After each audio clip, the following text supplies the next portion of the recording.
രാവിലെ എഴുന്നേറ്റപ്പോൾ തന്നെ കണ്ടത് വീടിൻ്റെ ഉമ്മറത്ത് നിന്ന് ഒരു ചേട്ടൻ സൈക്കിൾ ചവിട്ടുന്നതാണ്.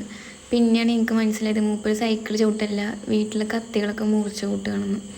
നല്ല രസമുണ്ടായിരുന്നു കേട്ടോ കാണാൻ വേണ്ടിയിട്ട്. ഞാൻ വിചാരിച്ച രസം മാത്രമേ ഉള്ളൂ, പക്ഷെ അല്ല ഗൈസ്, വീട്ടിലെ കത്തികളൊക്കെ തിളങ്ങി തുറന്ന് കിടന്നിട്ടുണ്ടായിരുന്നത്. ഒന്നല്ല, ഒരു 6 എണ്ണം കമ്പിപ്പാര വരെ നമ്മൾ മുറിച്ച് കൂട്ടിച്ചു. അപ്പോൾ അതിൻ്റെ ഇടയിൽ കൂടെ വീട്ടുകാർ പറഞ്ഞു നിൻ്റെ നാവും കൂടെ കൊടുത്ത് അവർ മുറിച്ച് കൂട്ടി തരുന്നു.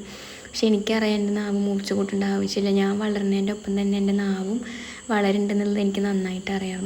അപ്പോൾ ഇതൊന്നല്ല ഇവിടെ വിഷയം. ഈ വടി പിടിച്ച് പോകുന്നത് പട്ടിനെ പിടിച്ചിട്ടാണ്. നമ്മളിന്ന് തൃശ്ശൂർ പോവാണ്. തൃശ്ശൂർ പോകുന്നത് എന്തിനാണെന്നല്ലേ പറഞ്ഞുതരാം. കണ്ടോ, എനിക്ക് മാത്രമായിട്ടൊരു ബസ്സൊക്കെ തൃശ്ശൂരുണ്ടായിരുന്നു. നേരെ ഊബർ വിളിച്ചിട്ട് പോകുന്നുണ്ടായിരുന്നു എൻ്റെ ഫ്രണ്ടിൻ്റെ വീട്ടിലാണ്.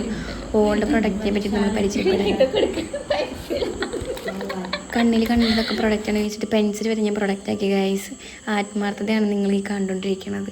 ഒരു ആർട്ടിസ്റ്റ് എന്ന നിലയിൽ എല്ലാ കാര്യത്തിലും പെർഫെക്റ്റ് ആവണമെന്നുള്ളത് എനിക്ക് നിർബന്ധമാണ്. അതുകൊണ്ട് തന്നെ ഞാൻ മേക്കപ്പിൽ കുറച്ച് അപ്ഡേറ്റ് വരുത്താൻ വേണ്ടി പ്രൊഡക്റ്റ് നോളജ് പഠിക്കാൻ വേണ്ടി എൻ്റെ ഫ്രണ്ടിൻ്റെ അടുത്തേക്ക് പോയതാണ്. അപ്പോൾ എത്രയുള്ള ഇന്നത്തെ വീഡിയോ. ബൈ.